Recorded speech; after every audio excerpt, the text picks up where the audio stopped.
Всем привет! Сегодня мы приехали на родину манулов, колючих одуванчиков, как мы их называем, в Нордернс Арк, в Швецию. И я традиционно приглашаю вас со мной немного прогуляться по зоопарку, дойти до манульчиков и посмотреть, как же они здесь живут. Пойдем? Сейчас здесь живет 3 манульчика, 2 мальчика и 1 девочка. Так, итак, направо пойдешь, на ферму попадешь, налево пойдешь, к диким котикам придешь. Ну все, идем налево. Так, посмотрим карту. Значит, зашли мы вот здесь, ближайший к нам вольер красной панды. Итак, судя по карте, зоопарк вот так вот расположен кругом вокруг холма. Здесь вот фьорды. Так, а вот они, наши манулики. Раз, два, где-то здесь еще должен быть третий. В общем, сейчас пойдем искать. И первый вольер, который нам встречается на пути, это вольер красной панды. Здесь много домиков, деревья, по которым можно лазить. И интересно, что из этого вольера панда может пролезть в соседний, в котором также много домиков. А вот сам подёныш. Привет, Мишутка. Вот здесь тоже много всяких штук. Получается, достаточно большой такой вольер, красивый. Такой деловой ходит. Оп! И уже туда ушел. Так, ну ладно, идем дальше. Зоопарк расположен как бы вокруг горы, такой небольшой. И получается, что ты идешь по такому деревянному мосту, который и огибает эту гору. Смотрится очень классно. Потрясающие осенние виды. Вообще, мне кажется, что в Нордернс Арке стоит смотреть не столько на животных, сколько на их вольеры, потому что они офигенные. Предлагаю сейчас этим и заняться. О, посмотрите, какая здесь рыжая красавица живет. Лисонька. Теперь посмотрите, какой огромный вольер у лисоньки. Если честно, это даже не очень хочется назвать вольером. Это прям целая территория. Вот эта вот скала тоже ее. Лисоньки. И вот туда еще уходит вольер. Вот, смотрите, продолжение его. Прям есть где погулять, развлечься. Очень круто. Так, ну пойдемте дальше. И вот мы дошли в гости к снежным леопардам. Сейчас я вам покажу им их вольерище. Так, вот это их территория. Вот он сам котик. Опа. Так, пометил. Привет! Так, значит, смотрите, вот это все его вольер. Он уходит туда вот вверх, вот там вот заканчивается. То есть он может еще и по скалам побегать. Вниз уходит. Там вон у них тропинка по периметру. Вот такой вот огромный вольер. Вот Котя гуляет. Прям есть где погулять. Размяться.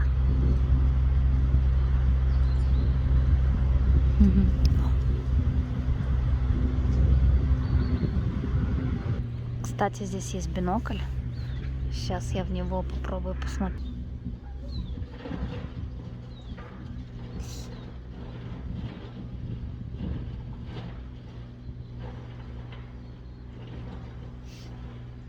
Так, наверное, я не умею им пользоваться. Но он работает. В соседнем вольере тоже, я так понимаю, живут барсы, но он немного поменьше. Вон он, видите? Барс.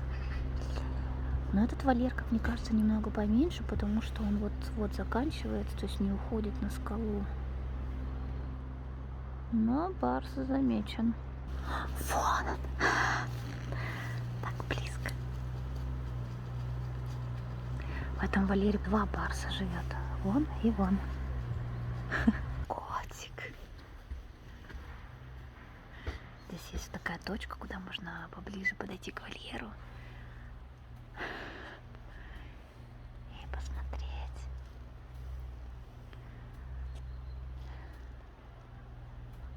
Эй, барс.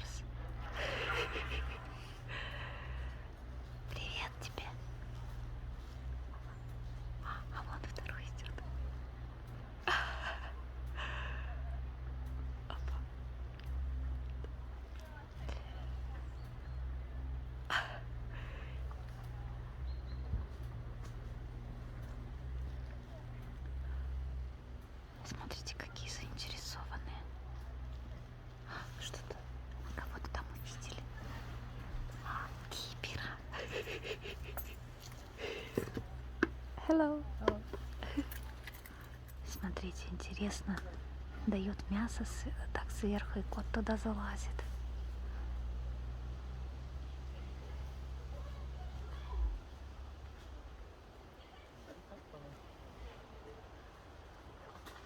Упс. Предлагаю еще раз полюбоваться, как здесь все-таки красиво, когда вот так вот идешь по этому деревянному мосту. И такая зелень осенняя, горы.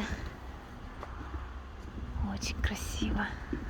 Здесь вот, кстати, как раз можно посмотреть, насколько местами поднят уровень от этой пешеходной дорожки, по которой мы с вами идем. Вот, и вольеры начинаются вот внизу, и... Ой, кто тут гуляет? И поднимаются вот так вот вверх. И получается, что есть области, где мы на животных смотрим сверху вниз, а есть области, где практически они на уровне глаз. Как домик, например, даже выше. Вот, очень прикольно. А еще в Northern Ark есть такое вот интересное место. Прям целая ферма аистов. Вон их как тут много. Причем интересно, они как-то поделены на секторы. Вот здесь один сектор, второй, и вот там вот еще третий. Красавец.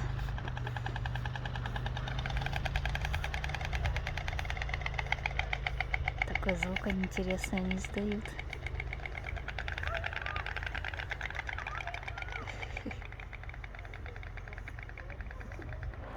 Так, ну ладно, идем дальше.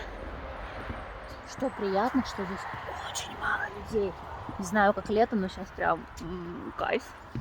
А вот мы дошли до вольеров амурских тигров. Их здесь несколько. Знаю, что один приехал точно из России.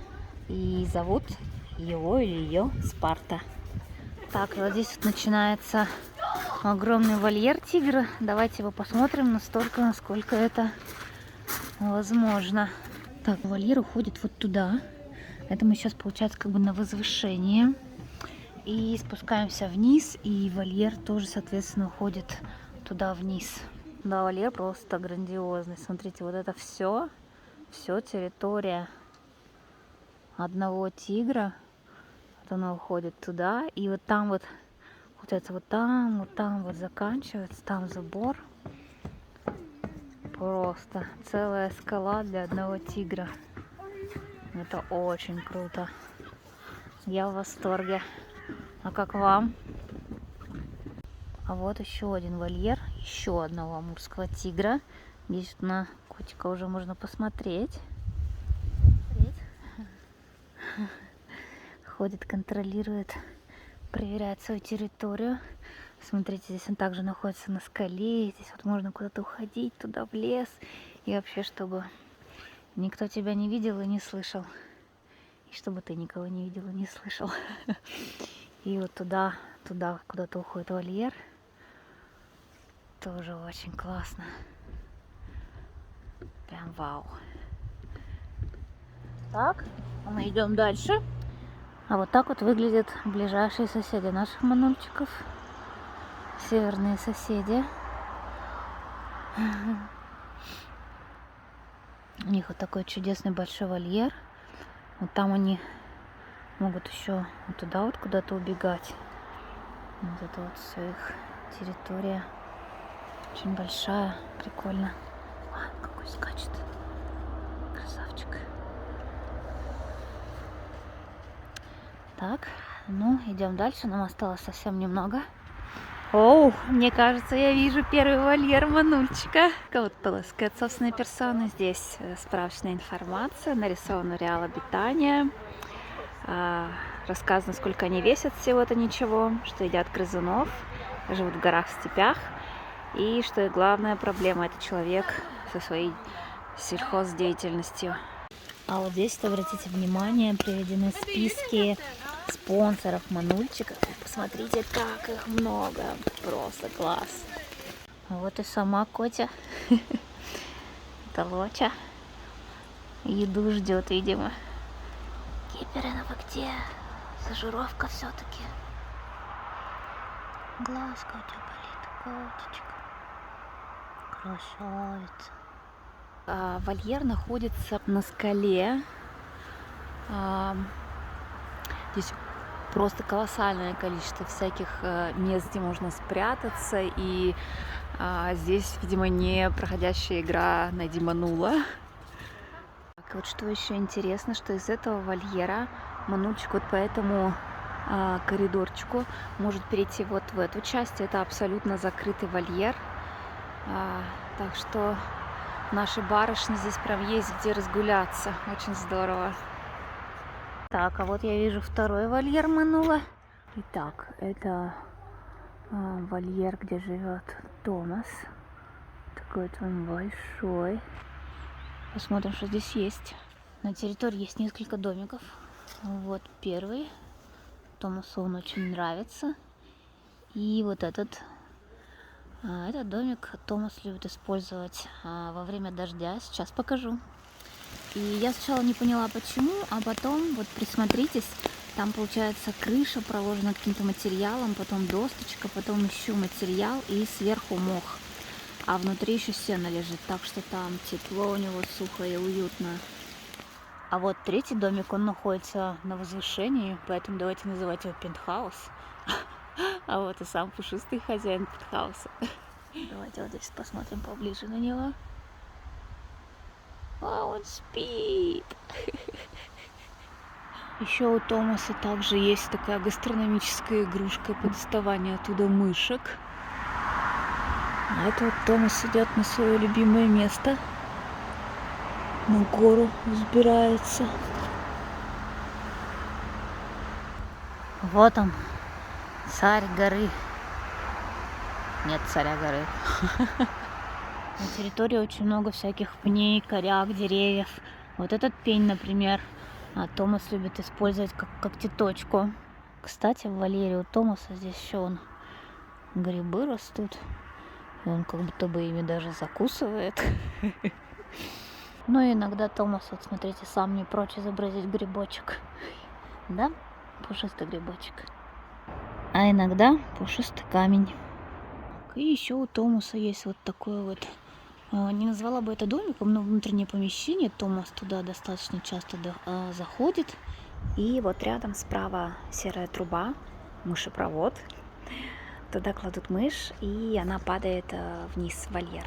А под этой серой трубой, вот смотрите, площадку туда ставят весы и взвешивают котика. Такая же система, как взвешивают Тимошу в московском зоопарке. И что ты мне предлагаешь? Ты показываешь, что это твоя территория. Да, малыш, это твоя территория. Только твоя. Я не претендую. А сейчас я вам покажу второго мальчика, который здесь живет. Только та-дам! Пацу, привет! Ты прям как будто бы нас ждал. Пацу? Привет! Привет! Привет! Пацу! Ты так удивлен нас видеть? Мы тоже тебе очень рады, малыш. Ты такой красивый.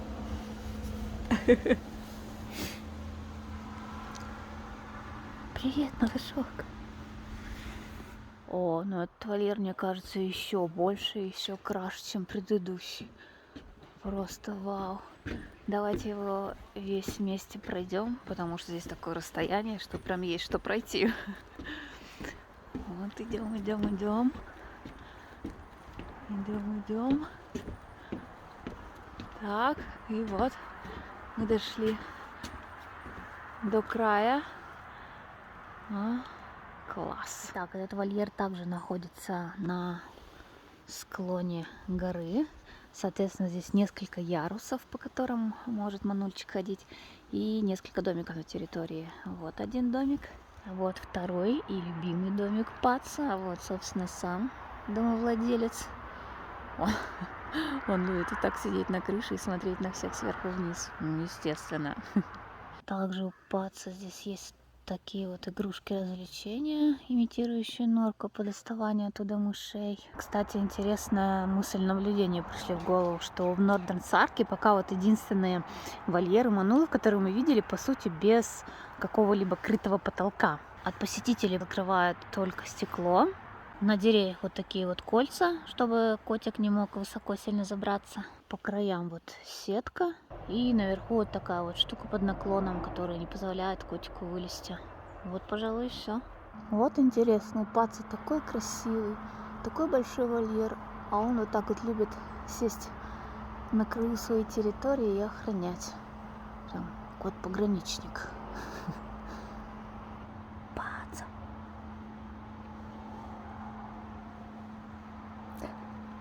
Смотрите, какая у него всегда удивленная мордочка.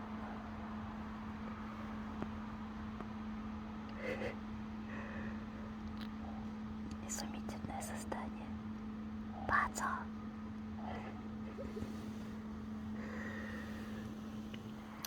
У Паца вот тоже в вольере есть такое внутреннее помещение, куда он заходит. Особенно они любят туда заходить, когда время обеда близится. Ну и такая же есть труба с площадкой для весов, для взвешивания коти. Еще в Нордернс Арке можно вот так вот встать между двумя манулами, Пацо и Томасом, и загадать желание. Загадывай желание! Вот, вы тоже так можете сделать. Вот так вот классно здесь живут наши с вами любимые манульчики. Кстати, зоопарк Нордернс Арк является сооснователем и членом организации ПИКа, которые занимаются изучением и сохранением манульчиков в дикой природе, за что им большое-большое спасибо!